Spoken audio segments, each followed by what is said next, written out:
Hello, my beautiful people.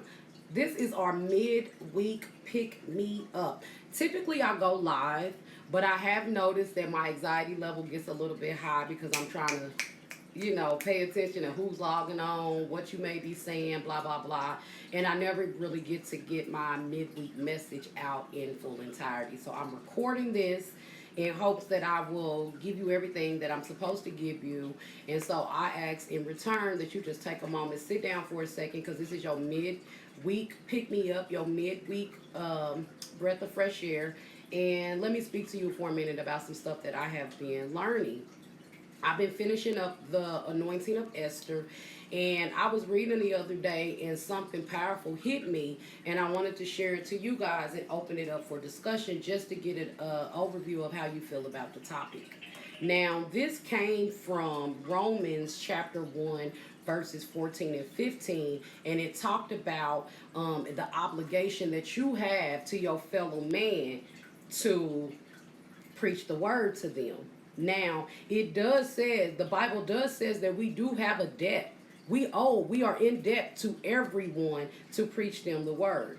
And it says that gospel, that word that you give them, it helps to fill them up. It helps to basically crush the windpipes of the enemy who is whispering in their ear, you are nothing, you are nobody, you can't do this, you are a failure. And so by you giving them the word, you are crushing the windpipes, like I said, of your enemies. By you preaching the gospel to your children, whether you feel like they listening or not, your children are already in confliction about who they are, what they are. And so by doing that, you are putting your foot on the enemy's neck to say, get off my baby, get off my child.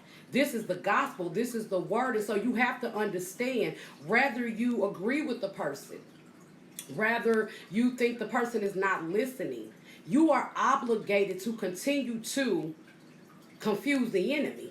Your job is to protect them. Your job is to continue to feed them and let God do the work. So when I say this, because I've been seeing different conversations politically wise and things like that, we are not here for judgment. We don't ever persecute our enemies or someone that we don't agree with. Our job is to pray and to speak the words of everlasting life and the gospel of God and the gospel of Jesus, because our job is to increase the influence of God's kingdom, not turn them back from it. So in the beginning of this, I asked you, do you have an obligation? What is your obligation? I want you to start thinking about that, and I challenge you, instead of ridiculing someone, instead of passing unlawful judgment to someone, instead of saying, hey, I'm just going to be neutral, what happens is what happens. No, ma'am. No, sir. As a child of God, as a believer, I am obligated to continue to preach that word. I am obligated to continue to fuel you and to continue to feed you and to continue to fight the enemy for you until you are able to do so. And I do that by delivering the word. I love you all. This is my midweek pick me up. I hope that it challenges your thought process and it challenges you to think about how you feel about your enemy.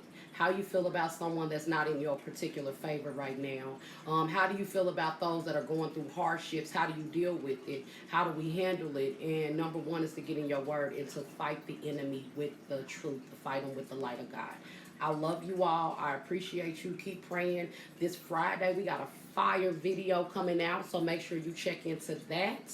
And make sure that you throw a little thumbs up or share this video so I know that it touched somebody. See you later.